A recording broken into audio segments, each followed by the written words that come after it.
Então, geração, transmissão e distribuição de energia, nós estamos hoje no módulo 9, que é a introdução à transmissão de energia elétrica, tá bom? Uma vez que a energia elétrica ela foi gerada através de formas de geração de energia, nós vimos as hidrelétricas, né, que participam da matriz, falamos das termoelétricas, nós temos os parques eólicos, as usinas solares. Então, eu tenho um leque de variedade no que se diz respeito à geração. Beleza. O próximo passo é a gente entender, depois que passa, digamos, do muro do sistema de geração, né? Pulou o muro lá da usina de geração, então o próximo passo é a gente entender qual é o procedimento feito para a transmissão de energia elétrica, para a subtransmissão, que são um elo, tá bom? Eles são muito ligados, essa parte de transmissão e subtransmissão, diferença pouquíssima, e a parte de distribuição. Professor. Diga lá, amigo. Boa noite. Boa noite. Professor, eu queria só lhe pedir só um favor, o senhor colocar o link do senhor lá do e-mail do senhor para me passar lá aquela atividade, tá certo? O link, mas na atividade lá tem um e-mail para você mandar. Tem e-mail, né? Vixe, mas acho que tá lá em cima, lá, ó, sem de criando. Tem que procurar lá, se eu não tiver apagado. Baladinha, mas qualquer coisa eu mando. Não tem problema não, viu? Tá bom. Tá ok, tá bom. Obrigado. Então, vamos lá. Com a parte de transmissão, isso já saindo da linha de geração e partindo para um outro ponto, que é a parte de transmissão, a empresa responsável é a Companhia Hidrelétrica de São Francisco, que é a Chesf. Chesf trabalha com sistema de transmissão, com sistema de subtransmissão, e a distribuição já fica a cargo da Enel, tá? São os órgãos responsáveis por isso.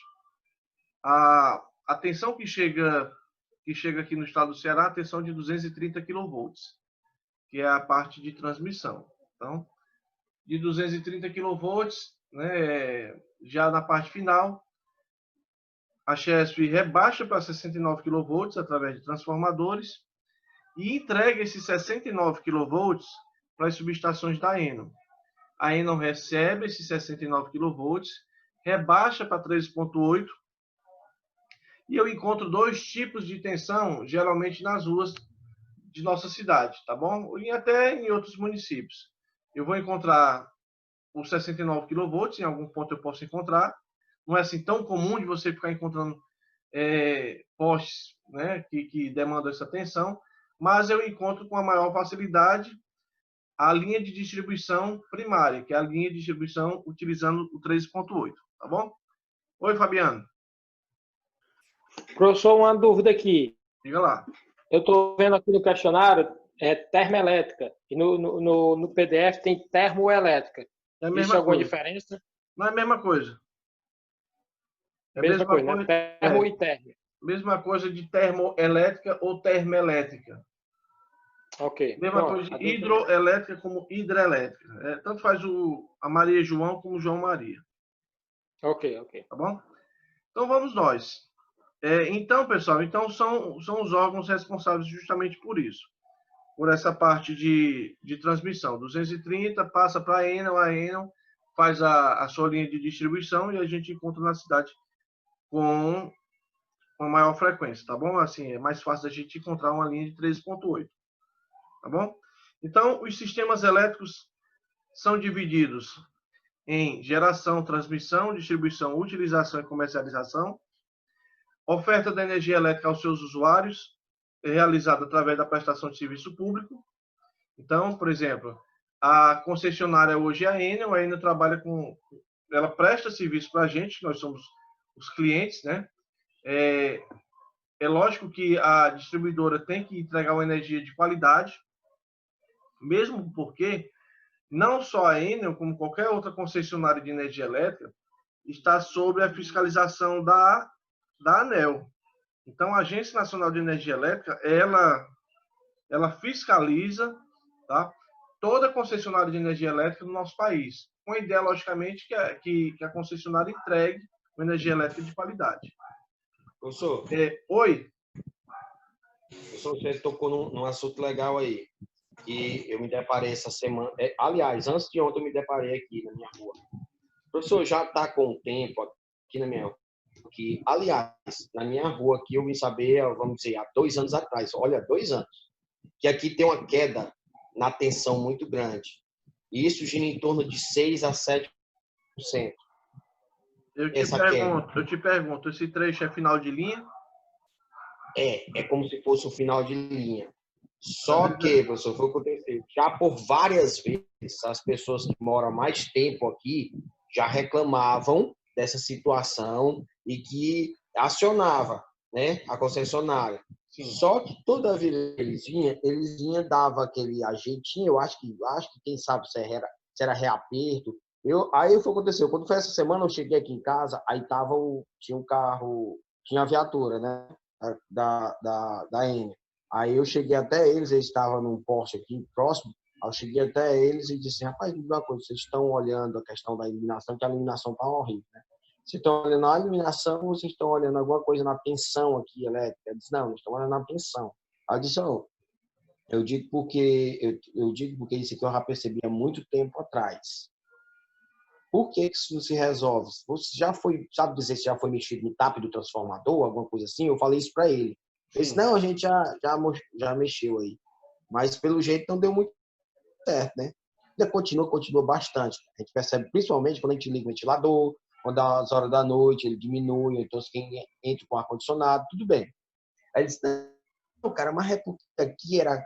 Você sabia que aqui é fim de linha e isso aqui não existia antes? Sim, professor, vamos dizer que não existia antes. Mas vamos dizer que a empresa, ela detectou isso. Se isso foi feito de uma forma ilegal, ela detectou. Só que não é para que ela venha e resolva, vamos trocar o transformador. Troca o transformador, porque a quantidade de casa aqui aumentou demais. Porque mesmo assim, ela não vai deixar de ganhar o dinheiro dela. Com certeza. Resolve. Assim. Ei, John, a gente vai muito nesses cantos aí, mano. Só que é o seguinte, tem muito local aí, viu? Não é só vocês aí, não. É muito canto, mano. Muito. E a Eni, ela não liga muito pra isso, não, mano. Pra isso aí ser resolvido, tem que ser só você, não. Tem que ser todo mundo lá da sua rua. Unidade, né? Exatamente. Aí ela só muda se vocês fizerem isso. Enquanto for só 1, 2 reclamando, meu amigo, vai ficar muito claro. É o seguinte. Então, o que aconteceu foi que algumas pessoas falou. Oi, professor, calma. Só uma coisinha. Mudança de TAP não vai resolver nesse caso porque você está com a tensão baixa. Entendeu? Então, né? Então, na verdade, você está com a tensão baixa, se ele mudar o TAP de derivação, ele vai baixar mais ainda a tensão. Porque a tensão topo é de 3,8, aí vai baixando para 13,2, para 12,8. Então, assim, o 13,8 é o teto. Então, beleza, se ele virar o TAP, ele vai reduzir mais a tensão. E, por exemplo, mas às vezes acontece de o TAP já está no 2, né? Uma vez que você realiza a mudança no TAP do transformador, logicamente, isso vai refletir no secundário. Então, se rebaixa a tensão do primário, o secundário, logicamente, vai baixar de tensão. E o problema de vocês é justamente tensão baixa. Ei, professor. Oi. Mas às vezes acontece de o TAP do transformador já está no 2. Não estou falando com relação a que posição ele se encontra, entendeu? Estou falando com relação ao entendimento da tensão elétrica. Então, assim, mas também às vezes acontece de a pessoa mexer no TAP, aí, tipo assim, tem muita indústria perto também. Aí quando é no final da noite que as indústrias param, aí se o TAP ficar também muito alto, aí vai subir muito a tensão também, entendeu? É o que eu estou dizendo, são vários fatores, né? São vários fatores. O final de linha é um fator. O transformador, é o fim de linha. Potência pequena é um outro fator. Então, assim... Ei, professor. Diga lá. Tá tendo um projeto aí, eu tava até nele, né? Batendo a foto aí da placa dos transformadores. Vocês estão querendo saber onde é que tem cada transformador, qual é o tipo de transformador que tá lá, entendeu? Sim. Vai ser trocado, todos esses óleos dos transformadores vai ser trocado, vai ser mais esse óleo aí não, vai ser um material aí diferente aí que eles vão colocar para resolver mais isso aí e o meio ambiente também, entendeu? Então é bem transformador. O interior aqui já está quase todo concluído já. Quase todo o transformador já foi feito isso aí já que vai ser trocado. Já era para ter começado agora em abril, as equipes virem tirar, né? linha viva, os locais que precisam de linha viva para ser tirado do transformador, e ter colocado esse material novo aí agora, tirado o óleo e para ser colocado. Eu acredito. Mas aí vai ficou só para o ano que vem, né? Ano que vem vai ser resolvido isso aí. Eu acredito que já que eles vão fazer esse serviço, eu acho que eles vão aproveitar e verificar a relação da demanda, né? Por exemplo, aquele transformador, só um exemplo. Aquele transformador é um transformador de 150 kVA que há muitos anos se encontra instalado naquele conjunto alimentador. Bom, pode ser, isso eu estou falando por mim, não estou dizendo que vai acontecer isso, pode ser que aconteça. Vamos trocar por um transformador de 225 kVA. Porque... Não, mas eles já falaram isso aí já. É por isso que eles estão querendo saber qual é o tipo de transformador que está lá, entendeu?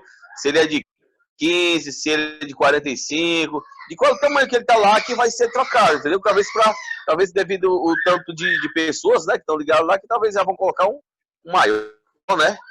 Exatamente. Eu creio isso. Eu acredito nisso. Então vamos lá, pessoal.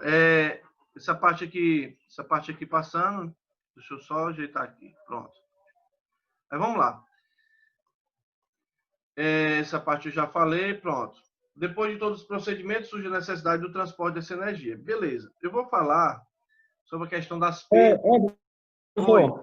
Oi. Esse 230 kVA vem da onde? Da Bahia, é? 230 kV.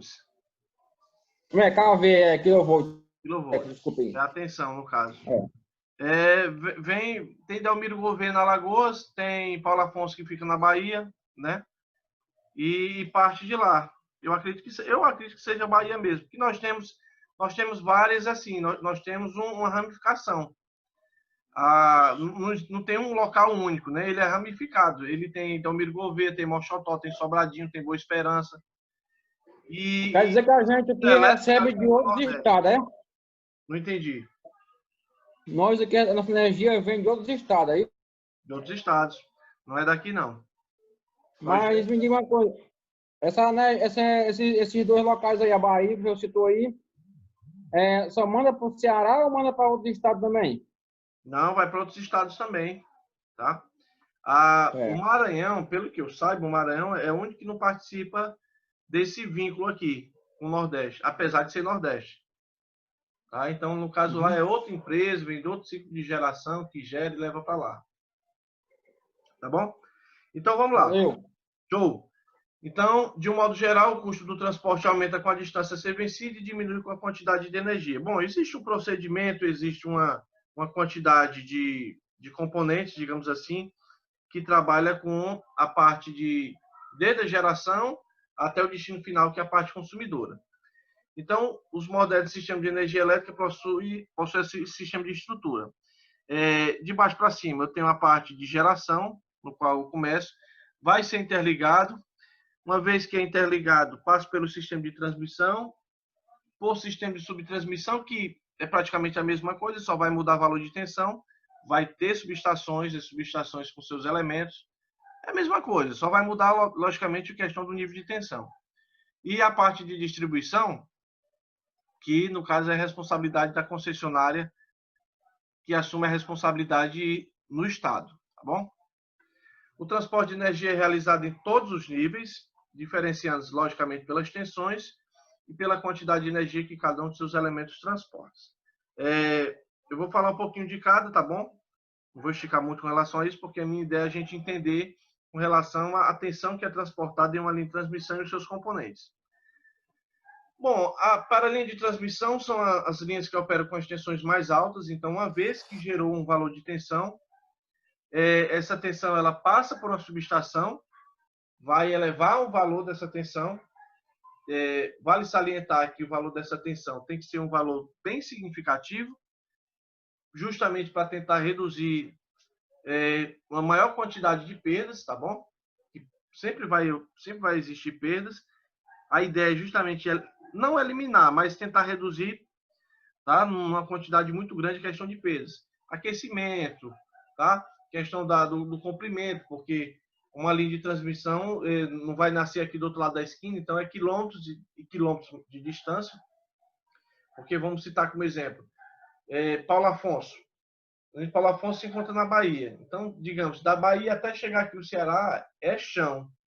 Então, é quilômetros e mais quilômetros. Lógico, vai passar por subestações de interligação, mesmo assim, até chegar ao destino final, então leva um certo comprimento.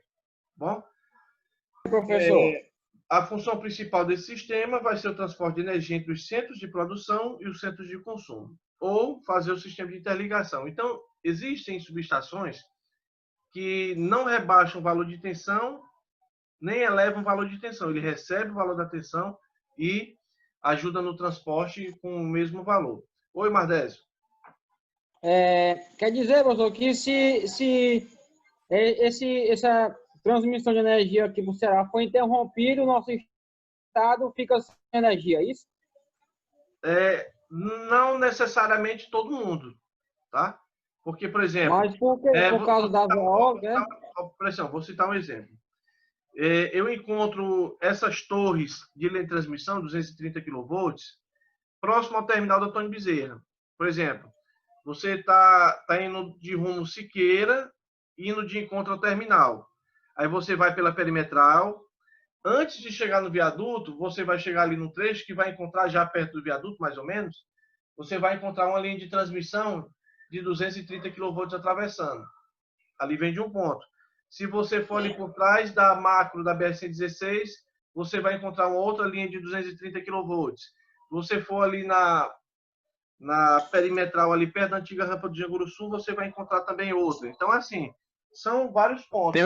Tem o que passa ali pelo Jabuti-Psu, a linha, pela BR-116. Pois é, o que eu estou dizendo, Maracanaú. Então, existem vários pontos. Agora, lógico, se uma linha dessa for interrompida, uma boa fatia, tá, dessa parte consumidora vai ficar sem energia. Haja vista já aconteceu, né?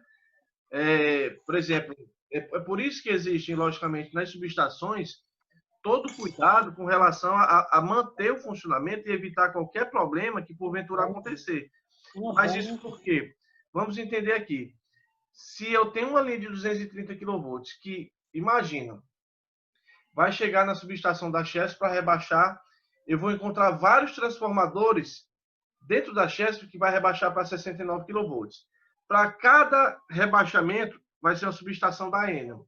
Então, a Enel, você, por exemplo, vai encontrar a Enel na Messejana, Papicu, Aldeota, Presidente Kennedy, PC. Então, eu tenho várias subestações da Enel. Essas subestações estão recebendo 69 kV de uma Chesf. Então, digamos, de um modo bem grosseiro, se uma Chesf dessa der pau, então muitas subestações irão sofrer essas consequências. E, lógico, é a Enel responsável pela distribuição, então uma boa parcela dessa parte consumidora, que somos nós, iremos ser afetados com relação a isso. Certo? Então, assim, não que necessariamente aquela torre apresentou problema, todo mundo ficou sem fornecimento. Não, mas uma boa parte sim. Tá? Bom, eu tenho a subtransmissão, que vai fazer o mesmo papel, vai ter subestações, vai ter disjuntor, chave seccionadora, transformador de potência, TC, TP, que são os componentes que integram uma subestação. Porém, vai trabalhar com uma tensão menor, com uma tensão inferior àquelas tensões do sistema de transmissão, tá bom? A linha de distribuição primária é o que a gente encontra, tá? É mais comum da gente encontrar. Geralmente você vai encontrar 3 cabos justamente nessa posição, que se encontra aqui o desenho. Essas tensões, elas são de 13,8 kV ou 13.800 volts entre as fases. Então, digamos, se você fizer a medição entre duas fases, você vai encontrar 13.800 volts ou 13,8 kV. Então, se eu medir da primeira para a segunda, 13,8. Da primeira para a terceira, 13,8. Da segunda para a terceira, 13,8. Mas isso por quê? Porque essa tensão, digamos, ela vai conectada aqui, olha, na chamada bucha do primário. O fechamento, eu não sei se vocês já chegaram a ver transformadores, mas o fechamento, que nada mais é do que o agrupamento das bobinas, na parte do primário, ela é de uma configuração chamada delta. Então, delta ou triângulo é a configuração da parte primária do transformador. A parte secundária é justamente a parte que vai receber os 380 volts entre duas fases ou 220 volts entre fase e neutro. Então, você vai encontrar no sistema primário 3 cabos nessa posição e no circuito secundário você vai encontrar 4 cabos nessa posição, certo? Sendo que dos 4 cabos, o cabo de cima, que é esse primeiro, é justamente o neutro. Então, por exemplo, na parte traseira do transformador, vocês irão encontrar 4 bornes ou 4 buchas, como queiram, sendo que o primeiro, você olhando de frente para ele à sua esquerda, que é o X0, é o centro da estrela, que é o modelo de fechamento do circuito secundário, e ele vai ser o neutro. Então, por exemplo, toda residência vai receber essa primeira bucha aqui. De acordo com a primeira bucha, esse primeiro cabo aqui de cima vai ser o neutro, que vai ser comum para todo mundo. Já esses 3 cabos, que são esses 3 cabos de baixo aqui, se referem às 3 fases, tá bom? Então, aqui no estado do Ceará, nós trabalhamos com 220 volts, que é tensão entre fase e neutro, tá? E 380 volts entre fases. Mas isso não quer dizer que todo circuito de fase seja 380. De repente, você vai estar numa indústria que trabalha com 440 volts.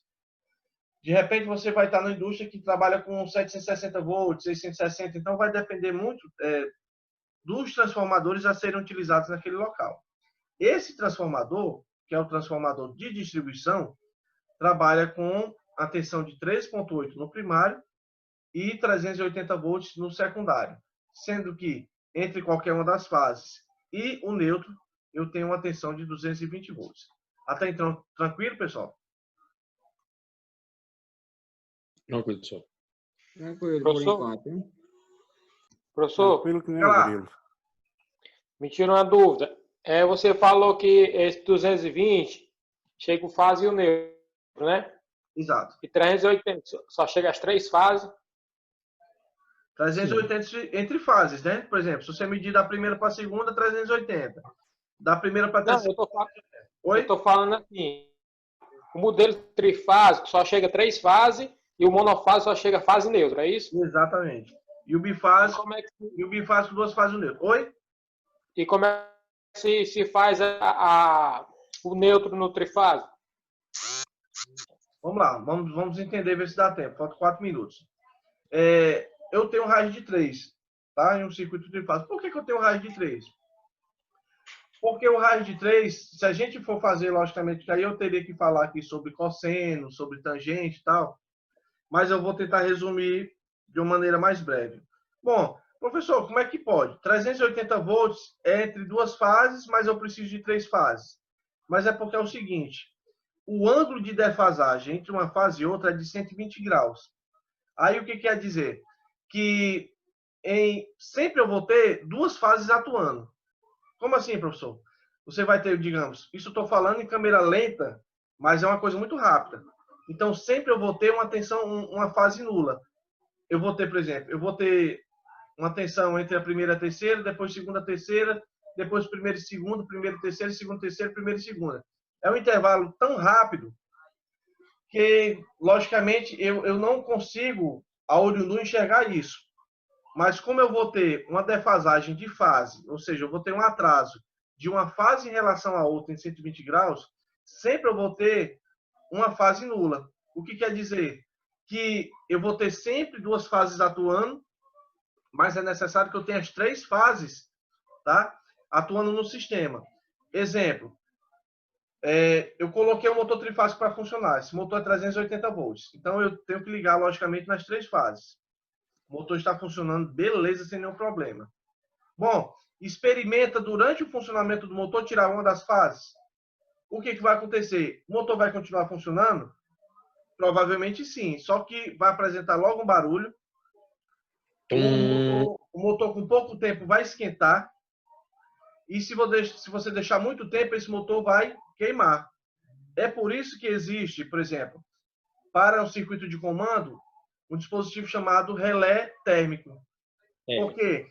Porque se esse motor sofrer uma sobrecarga e ele começar a esquentar, porque entenda, eu tenho 3 fases ligando no motor. Se você tirar uma, as outras 2 bobinas, digamos assim, vai querer fazer o serviço da outra. E o que acontece? A corrente, que uma vez está com valor, vai sofrer um acréscimo. Então, por exemplo, as duas fases que ficaram, que tinham um valor de corrente X, sofreram um acréscimo. Então, eu preciso colocar algum dispositivo para tirar de funcionamento. Eu não sei se aqui alguém já ouviu falar num chamado relé falta de fase. Sim. Então, o que acontece? O relé falta de fase é justamente pensando na possibilidade de faltar uma fase no sistema. Então, opa, faltou uma fase, ele já corta a alimentação. Para evitar justamente que o motor continue funcionando. Porque assim, ó, se a gente medir, se você medir entre duas fases, você vai encontrar 380. Mas o que acontece? Durante o funcionamento, como eu vou ter defasagem de 3 fases, isso eu costumo explicar muito em eletricidade e eletromagnetismo, né? Que a gente fala de circuito trifásico. Sempre eu vou ter no momento 2 fases atuando. Primeira com segunda, primeira com terceira, segunda com terceira. Então, sempre funciona dessa maneira. É por isso que, logicamente, eu teria que explicar para vocês na questão de ângulo, com cosseno, base matemática. Mas o que vale salientar é que sempre eu vou ter 2 fases atuando e uma fase nula, mas de um intervalo de tempo muito rápido. Então, se você se dispõe a tirar uma fase, você pode esperar que você vai danificar seu componente. 12 kV até 24 kV. A partir desse sistema de geração, já parte para o sistema de transmissão. Depois nós vamos para o sistema de subtransmissão, que já trabalha com a tensão entre 23 kV a 138 kV. E a parte de distribuição, que vai até 34,5 kV ou 34.500. E geralmente são pequenas indústrias ou shops, tá bom? Aí vamos lá, o desempenho de uma linha aérea de transmissão depende quase exclusivamente de sua geometria. Então, quais são os componentes que eu vou utilizar em um sistema de transmissão? Eu vou mostrar para vocês algumas partes, tá bom? O desempenho de uma linha aérea de transmissão depende quase exclusivamente de sua geometria, isso eu já expliquei. Quais são os componentes que eu vou utilizar? Primeiro, os condutores, que são uma das peças principais no sistema de transmissão. Vamos entender aqui que no sistema de transmissão, o condutor, que são os cabos, ele vai ser uma peça de suma importância. Mas isso por quê? Porque são os condutores que irão transportar a energia que foi gerada de um ponto a outro. Então, eu ainda não cheguei à era do Nikola Tesla, que tinha um projeto e um sonho de fazer o transporte de energia elétrica sem precisar de nenhum condutor. Eu não sei se aqui alguém já ouviu falar nesse camarada chamado Nikola Tesla. Ele tinha uma ideia de fazer o transporte de eletricidade sem precisar de cabos, utilizando simplesmente a bobina de Tesla. Na época, ele colocou lâmpada e algumas cargas para funcionarem sem precisar de nenhum cabo. Oi? Eu conheci, né? Eu vi um vídeo desse cara aí, Nikola Tesla. Ele foi o cara que descobriu a teoria, mas não ficou rico, né? Quem ficou rico foi os outros. Sempre tem assim, né? Uns abestadinhos da vida, né? Ele, infelizmente, morreu pobre. Triste, né? Mas era um cara fora de série. Muito à frente do tempo dele. Então, vamos lá. Os condutores, pessoal, antigamente eram utilizados condutores de cobre, tá? Só que, assim, hoje eu não encontro mais condutores de cobre em linhas de transmissão. Por vários fatores, né? Apesar de ter uma condutividade melhor do que o alumínio, que hoje é o material realmente utilizado, mas assim, o cobre ele se torna mais pesado, o cobre se torna mais caro, o cobre se torna mais visado, entendeu? Para eu ter um componente mais pesado, eu vou ter que reestruturar as minhas torres de transmissão. Então, assim, tem vários pontos. Em relação ao cobre, o alumínio ele se torna mais volumoso, mas ele é mais barato, né? O custo dele é menor. Ele é mais leve do que o cobre, se levar em consideração o mesmo nível de tensão que vai ser transportado. Então, assim, se for levar em consideração, o alumínio, ele vai sair ganhando. Só que hoje, a gente tem que entender que não é um alumínio 100% alumínio. Eu vou ter um alumínio, mas eu vou ter junto com o alumínio um sistema de aço, que nós chamamos de cabos com alma de aço. Bom, a ideia desse revestimento, digamos assim, essa estrutura de aço junto, é porque se eu utilizasse simplesmente só o alumínio para esse sistema, o alumínio ele quebra com facilidade. É para isso que eu tenho que utilizar um sistema de aço que é justamente para aguentar a chamada tração mecânica. Porque um cabo desse, pessoal, é pesado. Acredito. Quando é feita a instalação desses condutores, desses cabos na linha de transmissão, que vai naqueles carretéis gigantescos, é colocado numa estrutura de base. Eu tenho um maquinário, o maquinário vai ajudar justamente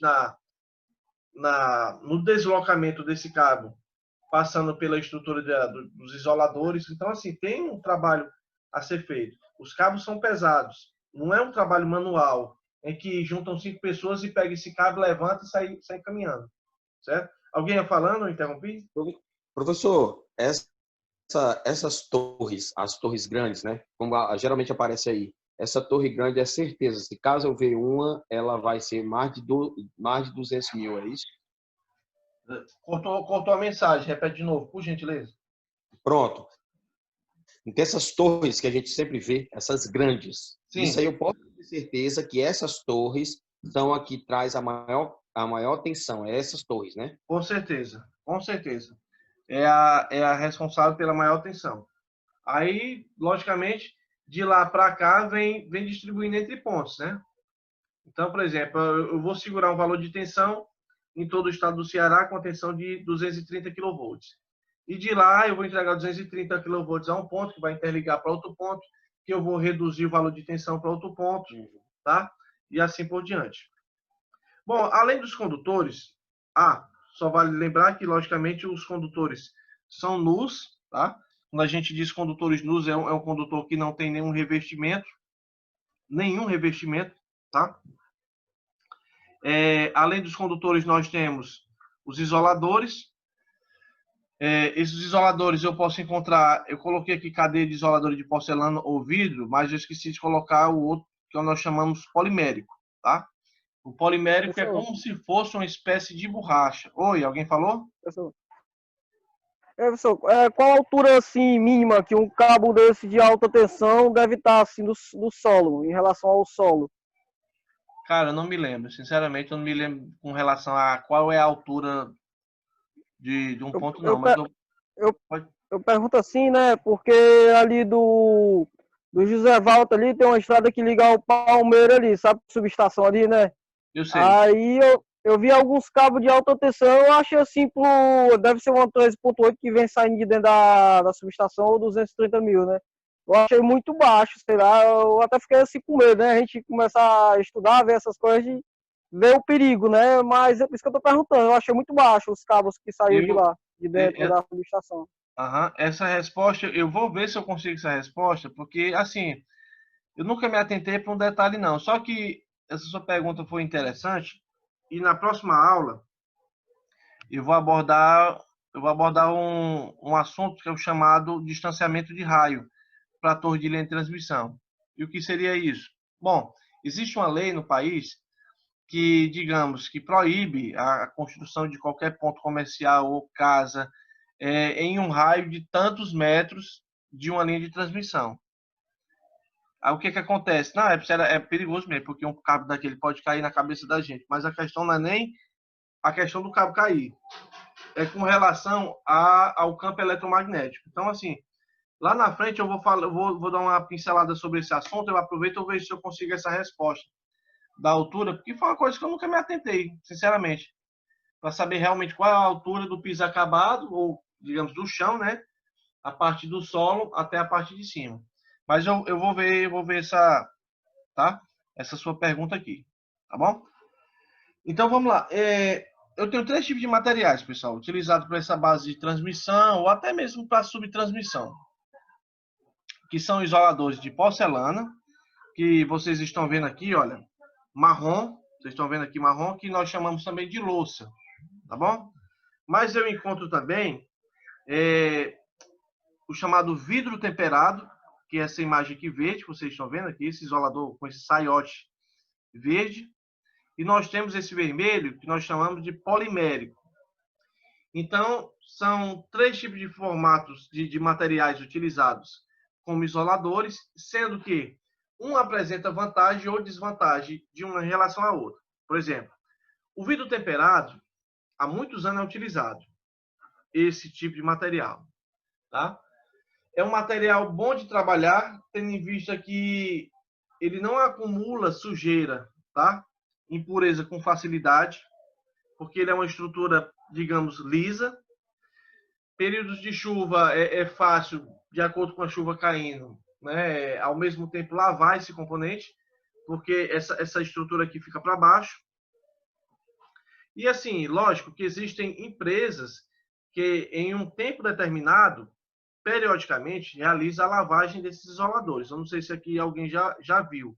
É contratado uma empresa, o cara vai jatear, tá, com água desmineralizada esses isoladores, porque com o tempo vai acumulando sujeira e se isso é isolador, se isso é um material isolante, tem que ser isolante a vida toda. À medida que eu vou ganhando sujeira, impureza, logicamente ele vai passando para a propriedade de condução. Então, assim, esse material é muito bom, porque ele não acumula sujeira com tanta facilidade assim. Da mesma maneira, a porcelana. Então, por exemplo, a porcelana também é um material bom com relação a isso. Mas vamos lá. Qual a desvantagem? Vou dar um exemplo. Digamos que você técnico, você começou a trabalhar naquela empresa, tá? E você foi contratado e o primeiro serviço que você vai fazer é trocar os isoladores de uma linha de 69. Então, ele tem um poste lá de 69 e na estrutura do poste de 69 você vai encontrar esse sistema de saiote, que na verdade você vai encontrar 3, geralmente são 3, tá? Que vai ser uma após a outra e onde vão ficar os 3 cabos, tá? De 69 kV. Digamos que, por infelicidade sua, você deixou escapulir entre as suas mãos esse isolador, que é uma estrutura, né? Eu tenho um gancho e eu tenho aqui os 3 saiotes. Meu chapa, quando isso aqui cair no chão, então dificilmente ele vai conseguir ficar inteirinho. Aí o que acontece? 2 problemas. Um, porque foi o primeiro dia de trabalho teu, tu tá fudido, né? Porque logo no primeiro dia tu deixa escapar. E outra, porque prejuízo, né? Só outro. Então não tem como recuperar. Da mesma maneira a porcelana. A porcelana, qualquer coisa pode trincar, uma pancada, alguma coisa assim. Já o polimérico... É pesado, né, pessoal? Não, pesado não é não. Mas tem um seu pesozinho considerável, tá? Mesmo porque são 3, né? Para um sistema desse, são 3 que você vai encontrar. Um após o outro assim. Tá bom? O polimérico, como ele é uma borracha, ele se torna mais leve. Aí, assim, ele tem um ponto positivo. Porque, digamos, se deixar cair lá de cima, você só junta, limpa ele e coloca de novo. Aos poucos, a Enel está substituindo alguns isoladores de 69 kV, tá? A parte da Chesf, digamos assim, que trabalha com os 69, também está fazendo esse trabalho de troca. Então, por exemplo, na perimetral, quem já foi ali pela perimetral, no Zé Walter, ali, indo de encontro à Chesf, que fica ali no Mondubim, você vai encontrar uma linha de 69 no canteiro central e na lateral também. Você, quando for passar por ali, você pode notar que existe já algumas linhas de 69 que estão utilizando o outro isolador, que é o formato polimérico. Só que não é dessa cor, geralmente é cinza utilizado. Mas é a mesma coisa, só muda a cor. Tá bom? Material é o mesmo. Agora vamos lá. Tem desvantagem, professor? Não é maneirinho, não é bom. Agora sim, o material do formato polimérico ele é um pouco áspero. E por ele ser um material um pouco áspero, ele acaba por acumular sujeira de uma maneira mais rápida. Então, sendo assim, a frequência no qual eu vou realizar essa limpeza é uma frequência com intervalo curto. Então, digamos, se eu vou fazer a lavagem de 6 em 6 meses para esse material aqui, no polimérico eu vou ter que fazer de 3 em 3 meses. Eu estou dando um exemplo. Pelo menos é o que é para acontecer. Justamente por esse fato dele acumular uma sujeira mais rápido do que se eu estivesse utilizando esse material. Mesmo assim, ainda se torna mais vantajoso a gente utilizar esse material, tá? Tendo em vista que esse material não vai trincar, tá? Ele vai isolar da mesma forma, ele é mais leve, é melhor de se trabalhar. Bom, fora os isoladores, eu também tenho as estruturas de suporte. Então, eu tenho os postes, que nós utilizamos para tensões de 13,8 kV ou para 69 kV. Partiu de 69 kV, agora com 138 kV, com 230 kV, 500 kV, eu trabalho agora com uma estrutura parecida com essa. que são chamadas torres, né? Já não são postes, certo? Até então, tranquilo, pessoal? Então, a estrutura base disso é cabos, né? Cabos, isoladores e torres, ou postes, né? Por exemplo, aqui é um exemplo de 2 torres, e eu tenho essa parte central aqui, que é um poste de 69 kV. Em subestação, eu falo sobre codificação operacional. Na codificação operacional, eu falo sobre as nomenclaturas que existem. Por exemplo, geralmente no poste de 69 kV, você vai encontrar uma tarja amarela na lateral do poste. Geralmente fica mais ou menos nessa altura aqui, perto já do solo. Eu tenho a faixa amarela e os caracteres sendo preto. Então, lá contém número do poste, lá contém se é a linha de 69 kV, qual é a codificação operacional para eu saber de onde é que está vindo esse poste e assim por diante. Então, são informações que eu encontro, tá bom? Nessa linha de 69 kV. Certo? Beleza? Então, vamos lá. Outra coisa que eu posso encontrar nas torres, não nos postes, tá bom? Nas torres, eu devo encontrar também o chamado cabo para-raio ou cabo tipo guarda. Esses cabos, eles vão ficar na parte superior, tá bom? Das torres, com a ideia de ser o para-raio. Justamente servir de proteção contra eventuais raios que aparecer em, sei lá, em algum intervalo, algum tempo do ano aí, que surgir, eu vou precisar para um sistema de proteção. Outra coisa que eu não coloquei aqui, que vocês acreditam que você já deve ter visto, é que no intervalo, por exemplo, eu tenho uma estrada e eu tenho uma linha de transmissão atravessando essa estrada.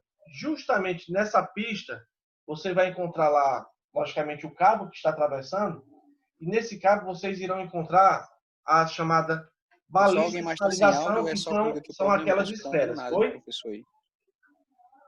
Não entendi. Falou? Ei, professor.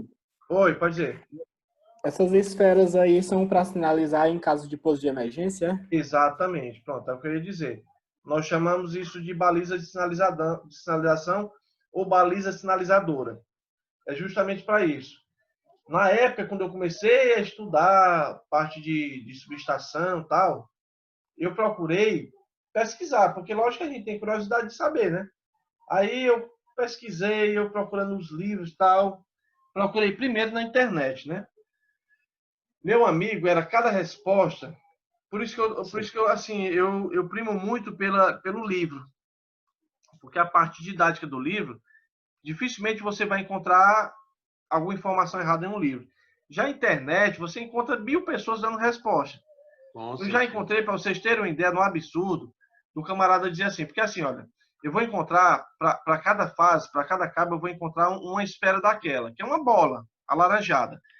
Geralmente, a cor dessa esfera tem que entrar em contraste com o ambiente. Mas isso por quê? De repente, o camarada ele quer fazer um pouso de emergência. Então, ele vai conseguir visualizar essas esferas através dessa baliza sinalizadora e, com relação ao pouso de emergência, vai fazer o pouso em outro local.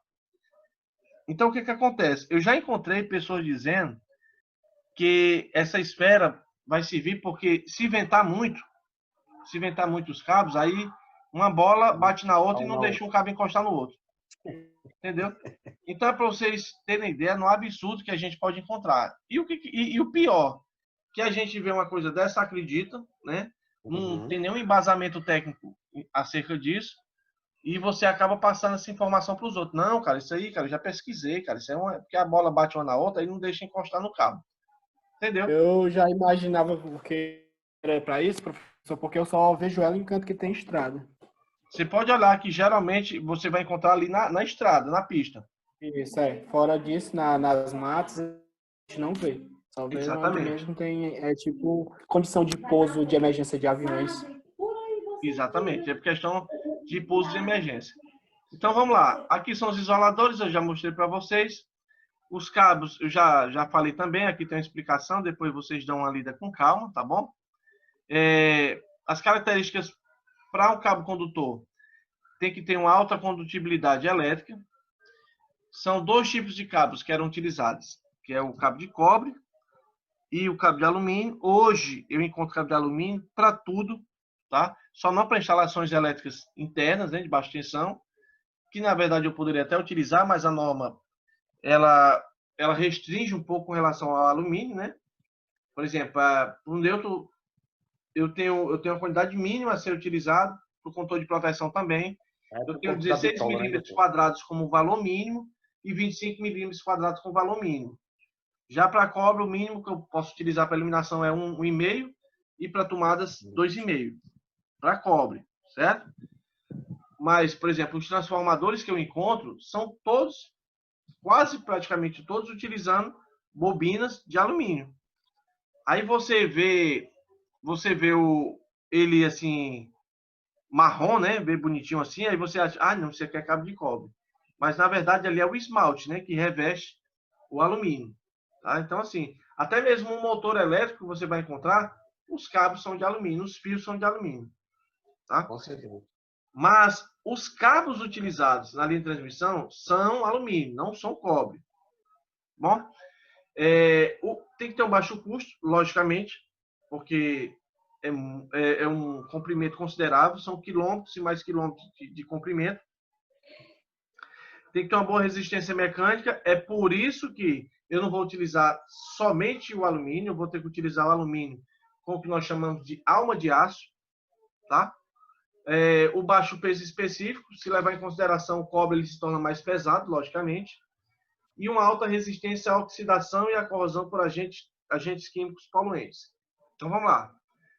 Já falei essa parte, tá bom? Os tipos nós já vimos, que é o cobre e alumínio, né? Hoje eu utilizo alumínio. Vamos lá, padrão de comercialização. Como é que funciona esse regime? Com relação ao padrão, nós podemos encontrar com relação ao dimensionamento do condutor através de 2 formas. Ou pelo padrão americano, que é o famoso AWG, tá bom? O número que identifica o padrão é dado pelo número de vezes que o condutor é trefilado. Então, por exemplo, eu posso encontrar um condutor de 12 AWG, 10 AWG ou 8 AWG, tá? Quanto menor a AWG, mais grosso é o cabo, maior a seção transversal. Agora, o mais comum, que geralmente, né, a gente pode encontrar com facilidade, é pelo padrão europeu, que é pela Comissão Eletrotécnica Internacional, que vai ser justamente através da série métrica. Então, você vai encontrar os cabos em milímetros quadrados. Cabos de 1,5 milímetros quadrados, 2,5 milímetros quadrados, 50 milímetros quadrados, tá bom? Então, a bitola do condutor, para o sistema padrão através da IEC, é dado em milímetros quadrados, tá bom? É o que a gente encontra. Mas a gente pode encontrar também no padrão americano, tá bom? Para os cabos, eu vou encontrar o cabo chamado cabo de alumínio, cabo nu de alumínio, cabo com alma de aço e cabo de alumínio termorresistente. Os cabos, tá? Hoje são constituídos de alumínio, que eu falei, tá? Com ligas de aço ou com aço, mais necessariamente. Quanto maior o nível da tensão, mais robusto tem que ser esse condutor para suportar, logicamente, essa tração do encaminhamento do carretel, né? Onde vai se encontrar esse cabo até as torres, tá bom? Eu tenho o chamado cabo com alma de aço, que é justamente para aplicações mais pesadas, para linhas de transmissões aéreas, tá bom? E linha de distribuição primária e linha de distribuição secundária. Esses cabos de alma de aço trabalham com uma norma da ABNT, assim como qualquer outro tipo de cabo, trabalha em cima de uma norma da Associação Brasileira de Normas Técnicas. A NBR 7270 é a norma que trabalha com cabos de alumínio com alma de aço, tá bom? O cabo de alumínio, essa parte aqui são compostos por fios, tá bom? Então, por exemplo, eu vou determinar através da chamada coroa. Então, por exemplo, eu tenho um cabo que tem tantos, vamos falar de maneira bem simples, tantos fios, tá? que aqui representa um fio, tá? Cada parte dessa aqui representa um fio, tá? Ah, tem 16 fios, a coroa, 16 coroas, 48, 72. Então, é a quantidade de fios que eu tenho que compõem um cabo. Os cabos de alumínio utilizam da norma 7271, aquele que eu vi foi 7270, tá bom? E são cabos de alumínio para linhas aéreas. Então, para cada tipo de condutor desse voltado para a linha de transmissão, eu utilizo de uma norma, tá? Essa norma vai especificar o material, né, que ele é utilizado, os componentes que compõem um cabo e assim por diante. Aí vamos lá. Efeito corona. Bom, você pode não conhecer efeito corona, mas com certeza já ouviu aquele estalo, geralmente à noite, num poste de 69 ou em uma linha de transmissão com tensões maiores do que isso. Então, por exemplo, durante a noite, que geralmente tem aquele silêncio, o tempo tá mais frio, você vai conseguir escutar um estalo, tá? Uns estalos na parte superior lá do poste, nesses condutores. Esse fenômeno que acontece, nós chamamos de efeito corona, tá bom? Geralmente a gente pode encontrar em linhas de transmissão, mas em poste de 69 kV eu vou encontrar, tá bom? Eu encontro esse fenômeno que acontece e o que geralmente eu consigo visualizar. Dependendo da quantidade de efeito corona, que a gente chama de coroa, né?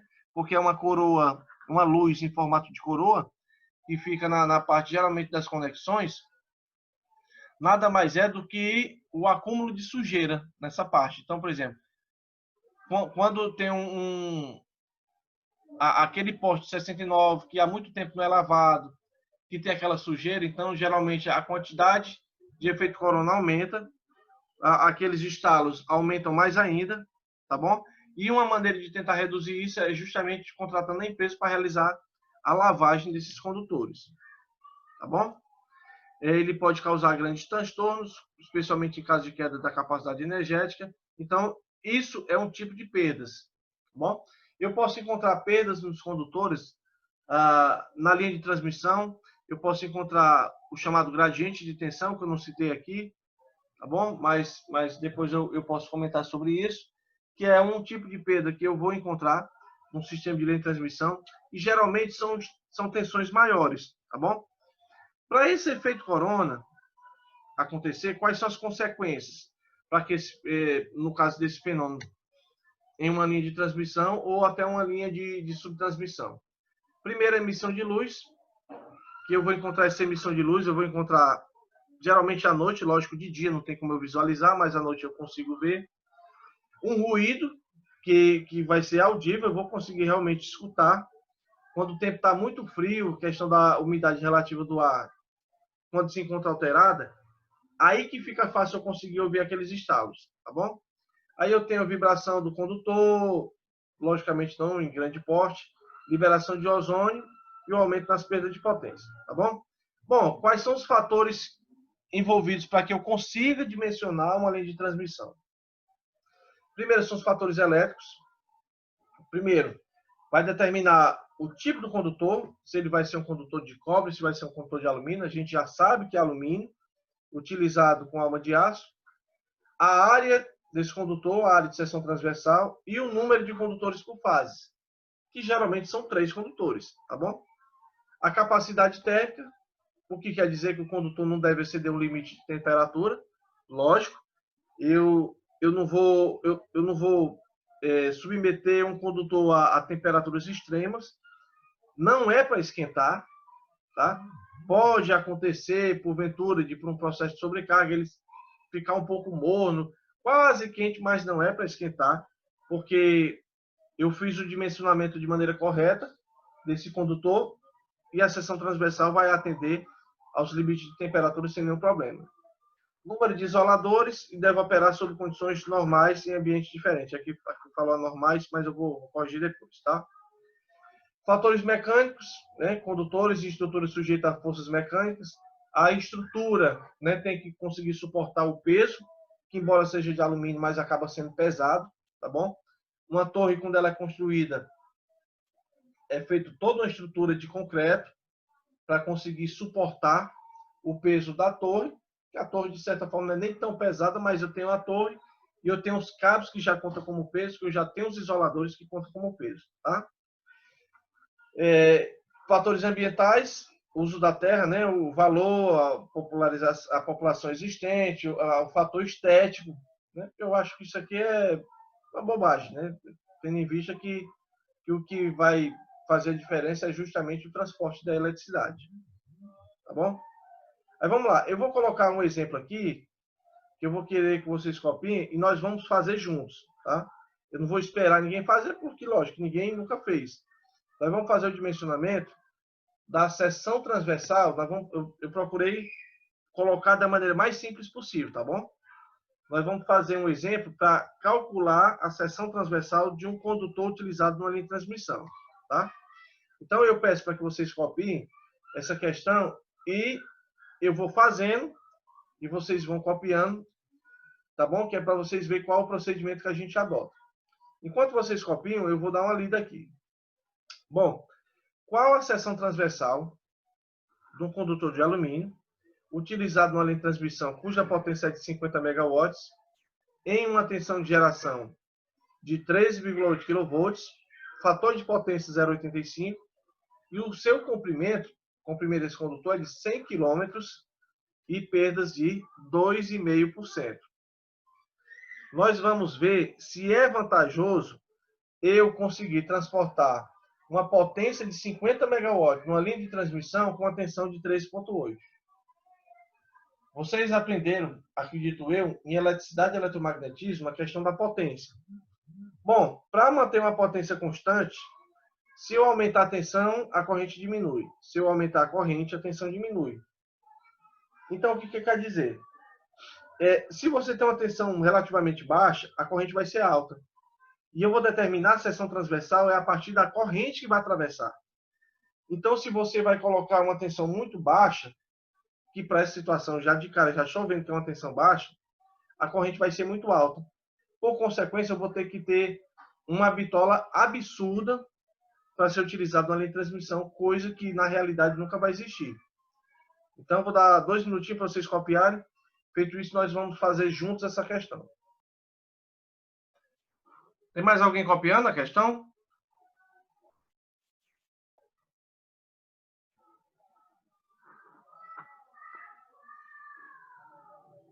Podemos prosseguir? Pode, vai, professor. Então, vamos lá. O importante, pessoal, quando a gente vai realizar uma questão dessa, é anotar os dados, tá bom? Para que eu não fique lendo toda vez a questão. Por exemplo, os cabos são de alumínio. Beleza, cabo de alumínio. O que mais? Qual a potência? 50 MW. Qual é a tensão? 3,8 kV. Fator de potência? 0,85. Comprimento? 100 km. Perdas? 2,5. Pronto, beleza. Então, vamos lá. O primeiro passo que nós vamos fazer é calcular o valor da corrente nominal. Tá bom? Então, para que eu encontre o valor da corrente, eu vou pegar a potência em watts e vou dividir por raiz de 3 vezes a tensão e vezes o fator de potência, que é o mesmo cosseno de φ. Tá? Veja que a potência se encontra em mega. E como é que eu faço para transformar de megawatts para watts? Você pega esse valor e multiplica por 1 milhão. Então, quando você quer passar de megawatts para watts, você multiplica por 1 milhão. Se você quisesse tirar de watts para megawatts, você ia dividir por 1 milhão. Tá bom? Então, peguei os 50, multipliquei por 1 milhão, deu 50 milhões. Dividido por raiz de 3 vezes a tensão. A tensão está em 13,8 kV. Então, eu não posso dividir watts por kilovolts. Então, eu tenho que dividir watts por volt. Pego esse valor de tensão, que é de 13,8 kV, e transformo para volts. Como é que eu faço? Pega esse valor e multiplica por 1000. Então, você passou de 13,8 kV para 13.800 volts. E o fator de potência 0,85, tá? Então, aqui já está no ponto, olha. Não vai nem perder muito tempo, vocês vão copiando, eu vou explicando, e vocês copiando. Quando eu vou fazer esse cálculo, depois que eu apertar o dividido, você tem que abrir o parêntese aqui, tá? Aí bota raiz de 3 vezes 13.800 vezes 0,85. Pessoal, em uma razão ou divisão, eu não posso misturar múltiplos e submúltiplos. Por exemplo, eu poderia deixar aqui em mega, 50 megawatts. Só que aqui na tensão eu teria que passar para megavolt. Se eu deixasse aqui em cima em kilowatts, aqui eu tinha que deixar em kilovolt. Então, eu tenho que deixar sempre no mesmo múltiplo. Aqui, como eu passei para watt, então aqui eu vou passar para volt. Fazendo esse cálculo, você vai encontrar um valor de 2.461 amperes. Tá? Fazendo o cálculo, dá 2.460 alguma coisa, eu arredondei para 2.461. Então, ficaram 50 milhões. Dividido, você abre o parênteses, aí coloca raiz de 3, vezes 13.800, vezes 0,85, fecha parênteses. Deu 2.460,998, aí eu arredondei para 2.461. Então, por gentileza, copie. E, feito isso, a gente parte para a segunda etapa. Então, a primeira coisa que eu tenho que fazer é o cálculo da corrente. Beleza. Calculei a corrente, então vou partir para uma próxima etapa. Pronto, amigos? Posso mudar?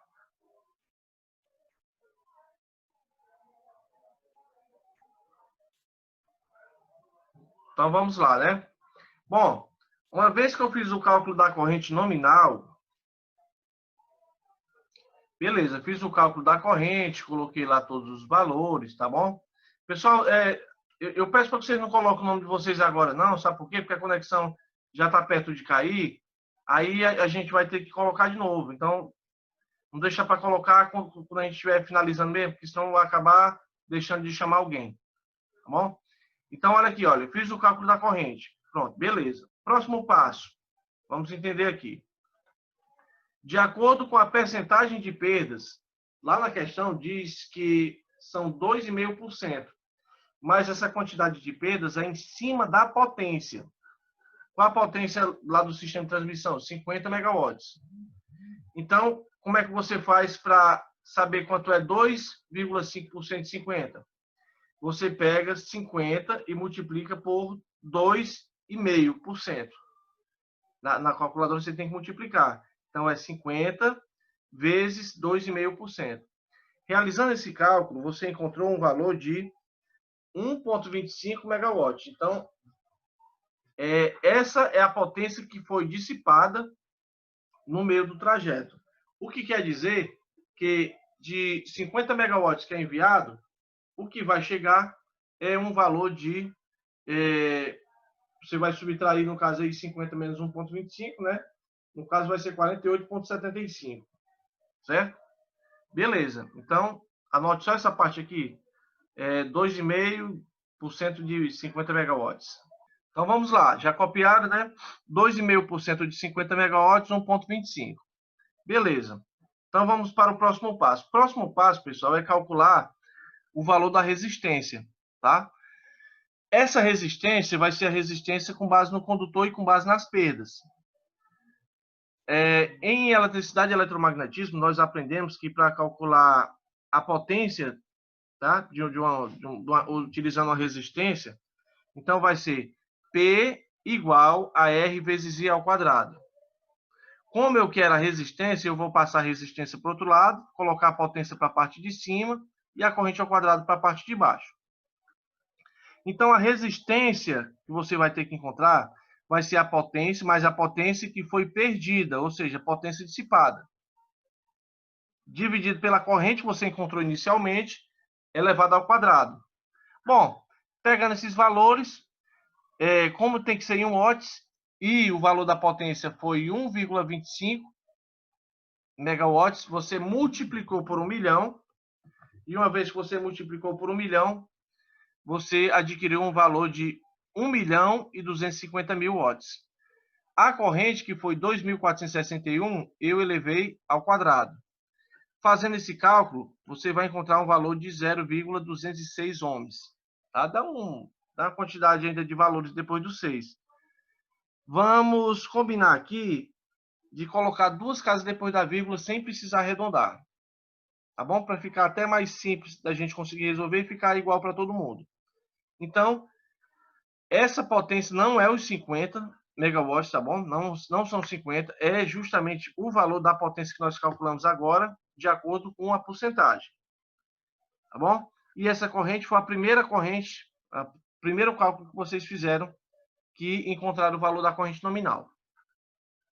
Então, uma vez passada essa parte da resistência, o próximo passo é calcular a seção transversal.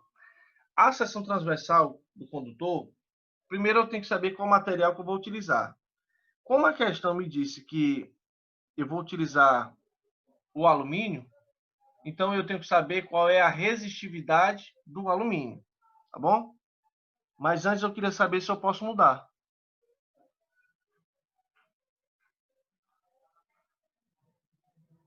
Pronto, se o silêncio está pairando no ar, então é porque a galera já copiou. Bom, próximo passo, eu tenho que saber qual é o condutor que eu vou utilizar. Como é alumínio, a resistividade que é dada por Rho, que é essa letra grega, é igual a 0,028 ohms vezes milímetros quadrados por metro. Não vamos nos bitolar com relação a isso aqui. O importante nesse caso é o número, tá bom? Eu vou pegar esse número e vou jogar na forma. Qual? Bom, essa forma aqui, pessoal, é de acordo com a segunda lei de Ohm. Resistência é igual a Rho, que é a resistividade, vezes o comprimento dividido pela área de seção transversal. Bom, como eu quero a área de seção transversal, esse S tem que vir para o lugar do R e o R vai vir para o lugar do S. Então, a fórmula já está feita.